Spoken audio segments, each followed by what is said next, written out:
अक्सर जो ईसाई हैं वो यह कहते हैं कि यीशु एक बहुत ही बहादुर इंसान था जिसने हंसते हंसते अपना जान कुर्बान कर दिया पूरे इंसानियत के लिए। तो मैं आज इस सच्चाई को तो बहुत पहले ही जानता हूं कि यीशु ने ना चाहते हुए अपने आप को मरने के लिए सौंप दिया था, लेकिन यीशु का जो मौत है, उसका जो तथाकथित कुर्बानी है, वो ज्यादा बड़ा था कि भीष्म पितामह का वीरगति। वो मैं आज समझने का कोशिश करूंगा। मैं पढ़ रहा हूं होली बाइबल, अंग्रेजी का मैंने उसमें से पढ़कर कुछ नोट्स लिए हैं जो रीना द्विवेदी ने एडिट किया है, लिखा है। और जो महाभारत में रिफर कर रहा हूं वह स्वामी जगदीश्वरानंद का विशुद्ध महाभारत है, आर्य समाज का संस्करण। तो शुरू करता हूं मैं। सर्वप्रथम, Jesus used to hide from Romans, John 8.59। यूहन्ना 8.59 में लिखा है कि जब भी रोमन्स उसको गिरफ्तार करने या मारने आते थे तो वह भीड़ में अपने आप को छुपाकर भाग जाता था। वहीं Bhishma faced his death which he knew was planned but died fighting। Mahabharata Bhishma Parva 27.35, 39, 41 to 42।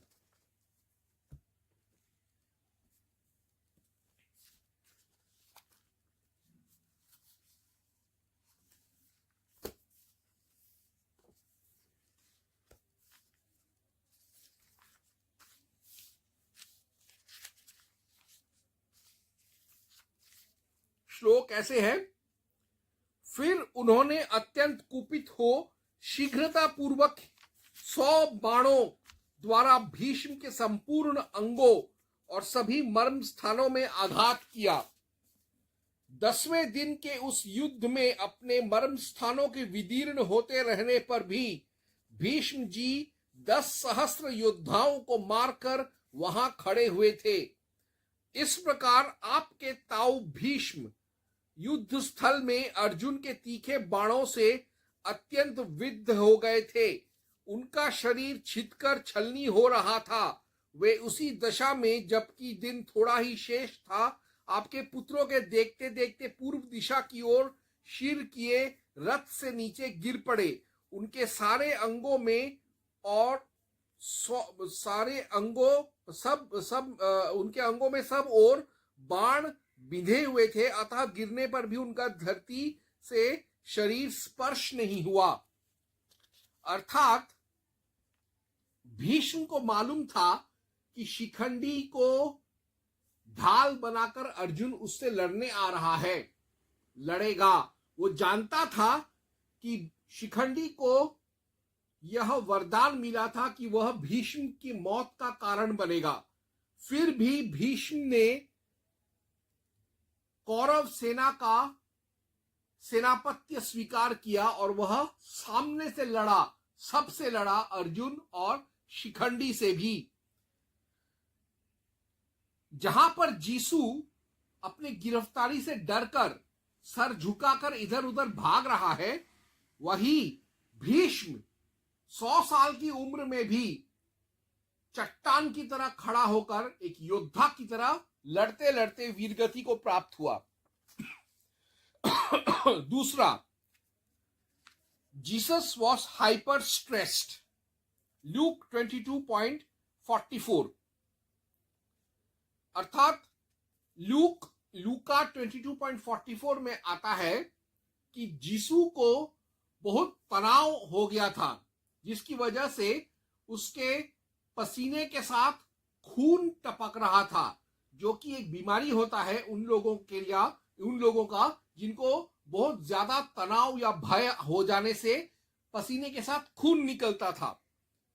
Jesus didn't want to die so early and asked Jehovah to save him. Marcus 14.32 to 42, Matthew 26.36 to 46, 38 में जीसू बार बार आधी रात को जाकर 3-4 बार 10 बार इबादत करता है जेहोवा से कि उसके जान को बख्श दिया जाए और किसी तरीके से किसी को भेजकर या स्वयं आकर उसका बचाव करे, रक्षा करे। वहीं पर Bhishma never cried and was never scared and stressed and pleaded. Mahabharat Bhishma पर्व 27.14।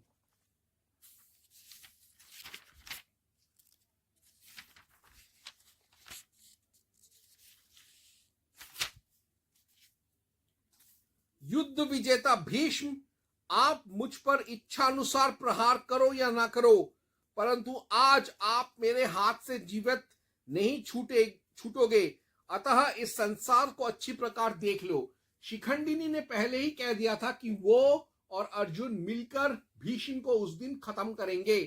भीष्म को मालूम था कि वह उसका आखिरी दिन है, लेकिन ना वो कृष्ण के सामने रोया, ना शिखंडी के सामने गिड़गिड़ाया, ना अर्जुन के सामने हाथ जोड़े, ना ईश्वर से प्रार्थना किया, ना अपनी माताजी के सामने घुटने टेके, ना अपने गुरु परशुराम से विनती किया कि उसकी रक्षा करे। भीष्म ने अपने भवितव्य को स्वीकार किया, भाग्य को स्वीकार किया और हंसते हंसते सामने से वीरगति प्राप्त किया। यही फर्क है, जीसू डर गया था, भीष्म नहीं डरा था।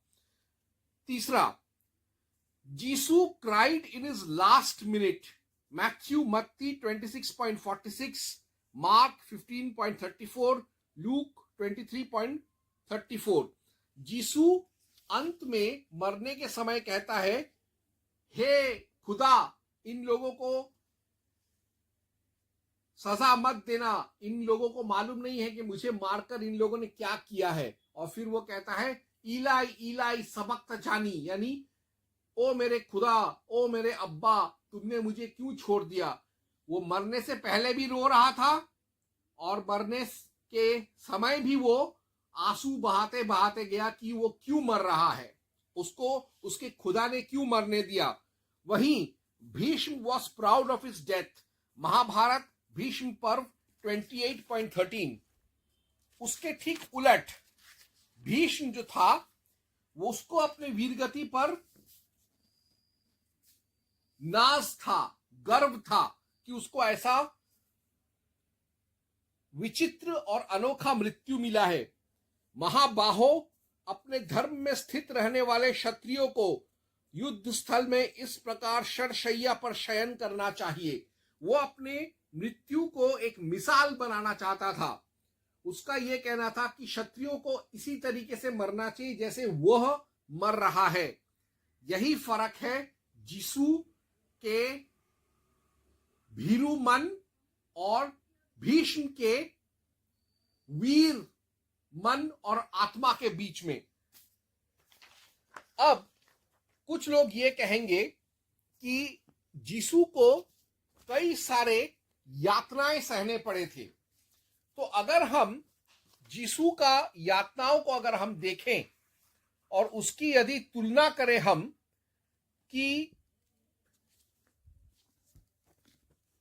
जीसू के तुलना में भीष्म को क्या मिला, भीष्म को कितने उसको तकलीफ पहुंचे, उसका भी हम विश्लेषण कर लेते हैं। Tortures done to Jesus. मत्ती 26.57 to 68, Marcus 14.53 to 65, John, यूहन्ना 18.1 to 40, mental torture. Matti 26.67, spat, face punched, slap. Matti 27.27 to 31, Marcus 15.16 to 20, John, यूहन्ना 19.1 to 3, stripped, thorn crown pressed into head, mocked. John, यूहन्ना 19.17, Matti 27.32, whipped, forced to carry cross. Luke Luca 23.35 to 39, Matthew Matti 27.33 to 56, Marcus 15.22 to 41, Luke 23.33 to 49, Luca, John, Johanna 19.70 to 37, nails hammered on feet, wrist, palms. Jesus suffered bleeding, asphyxiation, pain. John 19.34, Johanna stabbed, trauma, heart fail. Luca 22.44, fear, hematidrosis, hyper stress. तो इतना सब कुछ सहना पड़ा जीसू को. फिर से एक बार देख ले. Jesus abused, Jesus starved, Jesus spat upon, Jesus kicked, punched, slapped, Jesus whipped, salt rubbed, Jesus crucified, Jesus kept in open, Jesus speared. तो जीसस को काफी सारा शारीरिक उत्पीड़ना बर्दाश्त करना पड़ा. उसके बदले में या उसके तुलना में भीष्म को क्या सहना पड़ा. भीष्म कुरुक्षेत्र के महाभारत युद्ध में था. वो लड़ाई लड़ रहा था, हनीमून नहीं मना रहा था. इसीलिए Bhishma had several arrows in his body that he fell on arrow bed. Mahabharat Bhishma Parva 27.35, 41 to 42.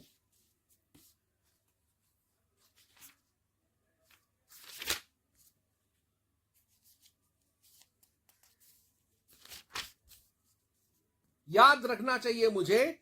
फिर उन्होंने अत्यंत कुपित हो शीघ्रता पूर्वक 100 बाणों द्वारा भीष्म के संपूर्ण अंगों और सभी मर्म स्थानों में आघात किया. इस प्रकार आपके ताऊ भीष्म युद्ध स्थल में अर्जुन के तीखे बाणों से अत्यंत विद्ध हो गए थे. उनका शरीर छिदकर छलनी हो रहा था. वे उसी दशा में, जबकि दिन थोड़ा ही शेष था, आपके पुत्रों के देखते देखते पूर्व दिशा की ओर शीर किए रथ से नीचे गिर पड़े. उनके सारे अंगों में सब ओर बाण बिधे हुए थे, अतः गिरने पर भी उनका धरती से स्पर्श नहीं हुआ. यानी उसके शरीर में इतने सारे भाले और तीर चुभे हुए थे कि उसका शरीर पूरा का पूरा छलनी हो गया था तीरों से. और वो जब गिरा तो उन तीरों पर ही वो टिका रहा, और जैसे कि किसी तीरों के बिस्तर पर वो लेटा हुआ है. उसके शरीर पर ऊपर नीचे आजू बाजू दाएं बाएं सब जगह से तीर ही तीर घुसे हुए थे. Jisshu died in 30 hours. मान लेते हैं कि जीसू 30 घंटे के अत्याचार के बाद टपक गया. वहीं Bhishma used his will power to stay alive and die during a season of summer solstice और उत्तरायण. यानी महाभारत खत्म, कुरुक्षेत्र का युद्ध खत्म होने के 58 डेज, तकरीबन 58 डेज या 50 दिन तक, जब तक उत्तरायण नहीं हुआ, जब तक विंटर सॉलिस्टिस से समर सॉलिस्टिस तक नहीं गया सूर्य, तब तक, जो कि वो एक बहुत ही शुभ घड़ी होता है समर सॉलिस्टिस का, उत्तरायण का, उस समय ही उसने अपने योग बल से अपने प्राणों को अपने शरीर में टिका कर रखा. और फिर बाद में जब वो शुभ घड़ी आया, उसने अपने प्राण त्याग दिए, यानी उसने इच्छा मृत्यु लिया. तो ये हमको पढ़ने को मिलता है महाभारत अनुशासन पर्व 32.6, 25.33, 33.223.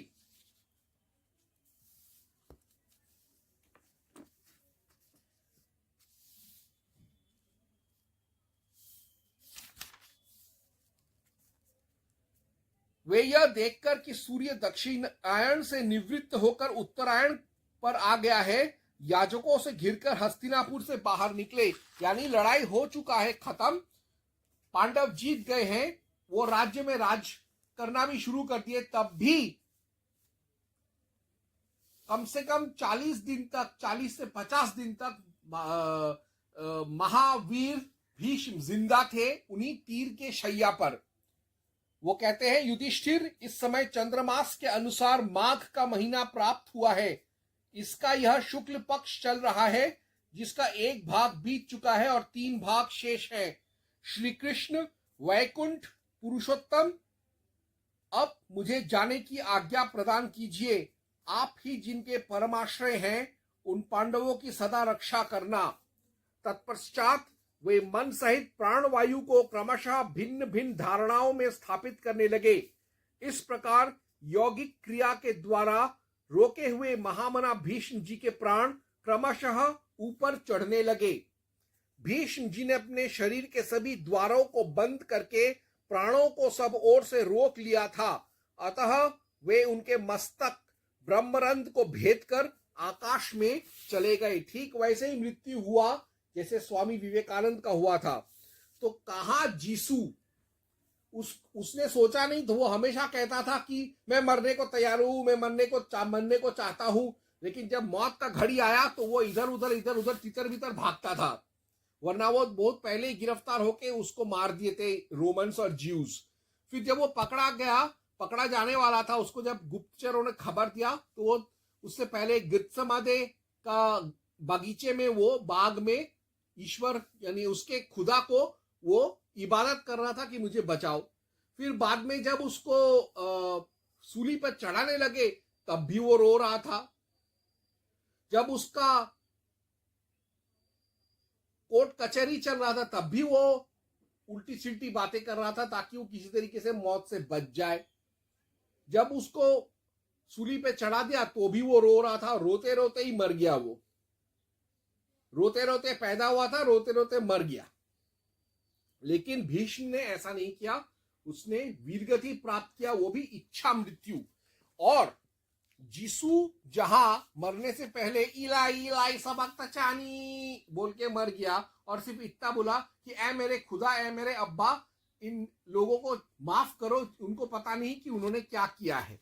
बस इतना ही एक दो लाइन में उसने अपना प्राण फकेरू उड़ा दिया। लेकिन भीष्म 50 दिनों तक जिंदा था और इन 50 दिनों में उसने कितने सारे विषयों पर ज्ञान देकर फिर मरा। जैसे युधिष्ठिर का भीष्म के पास जाना और भीष्म का उन्हें प्रश्न पूछने की आज्ञा देना, भीष्म जी द्वारा राजधर्म का कथन, राजा के धर्मानुकूल नीतिपूर्ण व्यवहार का वर्णन, भीष्म जी द्वारा राज्य रक्षा के साधनों का वर्णन, सायंकाल युधिष्ठिर आदि का हस्तिनापुर में प्रवेश।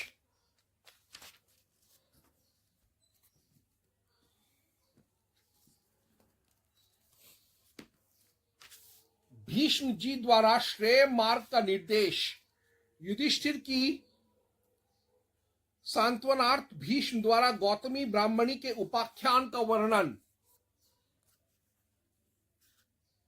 भीष्म जी की आज्ञा से युधिष्ठिर का सपरिवार हस्तिनापुर लौटना, भीष्म जी का धृतराष्ट्र और युधिष्ठिर को कर्तव्य का उपदेश, भीष्म जी का प्राण त्याग और उनकी अंत्येष्टि। और इससे पहले, मरने से पहले भीष्म एक बार एक गुप्त तरीके से बातचीत भी करता है। किसके साथ? कर्ण के साथ। मतलब मरने से पहले कर्ण को भी वो उपदेश देकर जाता है, सबको उपदेश देकर फिर वो प्राण त्यागता है।